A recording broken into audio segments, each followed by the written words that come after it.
Welcome back. The federal government is under pressure to permanently boost welfare payments. It follows reports the jobseeker payment would rise by $75 a week, a claim the Social Services Minister has since denied. Yeah, let's get today's take on this with Shelley Horton from 9honey.com.au. G'day, Shell, and comedian Vince Sorrenti. Good to see you, sir. G'day. Hey, Shelley, the jobseeker payment was doubled to around $1,100 in March because of the pandemic, and it'll likely snap back to the original amount of $565 a fortnight in September. That's just $40 a day, not a lot. Should it be permanently increased? Look, I'm not sure if it should be permanently increased, but I think that we are in really dire times and there are going to be more people who need job seekers. So as far as I'm concerned, job seeker is always a stopgap to getting a job. It's not a permanent ending. This is, you have to be looking for work. But I think with the COVID-19, pandemic, we actually need to be more compassionate and understand that there will be people who are on job seeker for a much longer time. And I think a lot of people who have been forced to go onto job seeker who've never been on it before can't even imagine if it was halved. So I think we're showing that we may need a slight increase, but I would say a temporary increase. Yeah, I mean, Vince, there are hundreds of thousands of people without work. And I mean, apart from the indexation increases, the unemployment payment, it hasn't received a boost for 25 years. I mean, what do you think about this? Well, I think, look, the two big differences between the times we're in now, the recession and the Great Depression, are firstly that we have shut the economy down ourselves.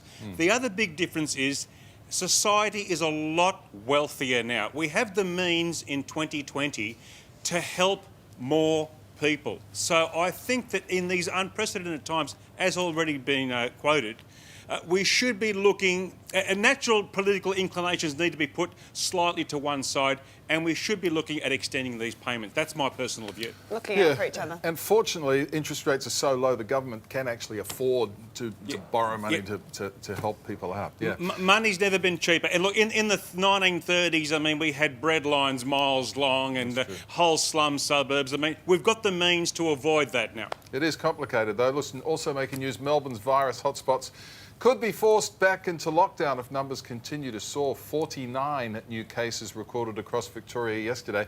This follows news that return travellers haven't been forced to undergo mandatory testing, which I personally don't understand. Shocking. I'd test people before they get on the flight personally, but anyway. Vince, the crisis in Victoria has raised fears of the dreaded second wave. What do you think? Look, I think most Australians, I'm one of them, were gobsmacked to know that you could knock back a coronavirus test. What on earth is going on? I mean, the reason we were able to flatten the curve was, forget the lockdowns, forget the social distancing, it was shutting down the borders and putting people in quarantine. The saliva test is great, yes, that's going to help, but mate, I'll shove a rubber tube up your nose. I don't care. Get the test, for crying out loud. Yeah, it's not hard, is it? I mean, Shelley, we've now heard a cleaner at Melbourne Airport has tested positive for the virus. School holidays have already started in Victoria and Queensland and New South Wales. They kick off next week. I mean, is that a concern? I think it is a concern, and I think that the trouble is we might get a little bit complacent, and I want everyone to be as vigilant as possible. I'm with Vince. I do not understand how you can say no to a corona test. Like, I don't understand any religious, moral, ethical, privacy concern that you can possibly say that you don't want to have a coronavirus test because basically, by you saying no, you're holding our economy to ransom. You are threatening people's lives. So I think this needs to be not an option, not even an extra 10 days in quarantine. I think it has to be compulsory, absolutely mandatory, and absolutely no choice. Great, we can now do a saliva test, and congratulations to the university in Melbourne that invented this test. I think that's a brilliant move, but seriously, a swab up the nose is worth nothing compared to what is happening to our country. So everyone, please be safe. As they used to say on Welcome Back, Cotter, up your nose with a rubber hose. I like it. It's got a ring to it. And don't you want to know if you've got... Anyway. Shelley and Vince, you stay with us. When we come back, a war of the skate park. The neighbours going head-to-head over a kids' play area in Perth. And generation wasters, why millennials are throwing away more than 600 meals 600 meals every year. Wow, that's next. Residents in one of Australia's richest councils are demanding a new skate park be scrapped because it will create undesirable nighttime activity. Cottesloe Council in Perth is debating whether to make the $740,000 addition to Grant Marine Park. But overnight, a series of cardboard signs appeared warning of excessive noise, drug dealing, gang activity, alcohol and music, along with graffiti, burglaries, child injuries and non-resident visitors. Good, things are getting complicated, aren't they? Shelley Horton and Vince Sorrenti here with us to discuss. Shelley, some residents have described the park as a lower socio-economic facility. Okay, well, that makes them sound like snobs, but I'm going to be a bit of a nana here and agree with them. Ooh. I don't think you need a nighttime park. I'm fine with skate parks during the day, and the majority of skaters, my nephews included, which may get me in huge trouble when I get off air, they use skate parks for exercise and for fun. But once you get to night, yeah, I've been to those skate parks and you can see the drug use, you can see the graffiti, you can see the gang relations. I really think that we don't need them at night. Those kids should be at home doing their schoolwork. And I have an idea though. We have lifesavers in pools, so why don't we have a park ranger or someone who is actually on standby to just supervise the skate park so that we don't have the problems that the Cottesloe residents are worried about? Oh, you wouldn't want that job though. See, why are you saying that? Yeah, well, because I guess... And it's a parenting Because issue you're too, I would've dangerous. Yeah, well, Auntie Shelley, you're going to be in trouble after this, but I mean, Vince... I disagree What do completely. you think, Vince? Yeah. I disagree completely. Live and let live. Kids, do whatever you want.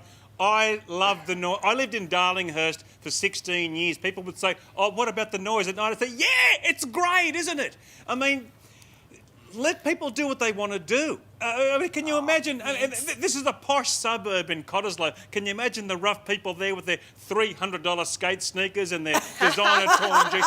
They're probably going to be graffitiing Louis Vuitton, you know, and Gucci. Yeah. Okay. We don't want a nanny state, but how's this for a shocking thing? Millennials apparently throw away 633 meals a day because they don't know how to reheat leftovers. What? That's according to a poll, don't blame me, which found those aged 18 to 34 waste more than 3 times as much as people 35 and over. I find this hard to believe, but does it surprise you, Vince? It does surprise me. It doesn't cut any slack with me, mate, because I'm a champion reheater. I could live a month off reheated food because I'm a tight ass, and I've inherited this from my parents, who would never throw any food away. My mum would come over, here's half a lasagna, and here's half an omelette your dad didn't finish, and here's an apple I took a bite out of 4 days ago. They just hated throwing stuff away. They would give it to me, and then I'd throw it away. Yeah, no, my mum was the same. How long has this spaghetti bolognese been in the fridge for? Mum, a week, it'll be fine. Shelley, I mean, another reason they apparently throw away the food is because they get bored eating the same thing. I mean, Poor fair babies. enough? Oh, boo-hoo. Not fair enough at all. I mean, come on. These are the kids that are supposed to be woke and care about the environment. Yeah. Well, I'm sorry, but having that much food waste is not caring about the environment. That's actually being incredibly selfish. And if they're saying, oh, I don't know how to reheat it, learn to use a freaking microwave. It's 2 buttons, on, 1 minute, done. And here's a newsflash. A lot of food tastes better the next day. Yeah. You get your spag bog, you get your lasagna, and I'm telling you, those flavours increase, and it's fantastic. Beautiful, beautiful, beautiful. I'm going to heat up my mushroom risotto today. You're hungry. I can hear your tummy rumbling. Okay. good too. Rightio, you two, thanks so much. We'll see you guys. next week. Bye. Bye. Bye. Coming up on Today Extra, holiday.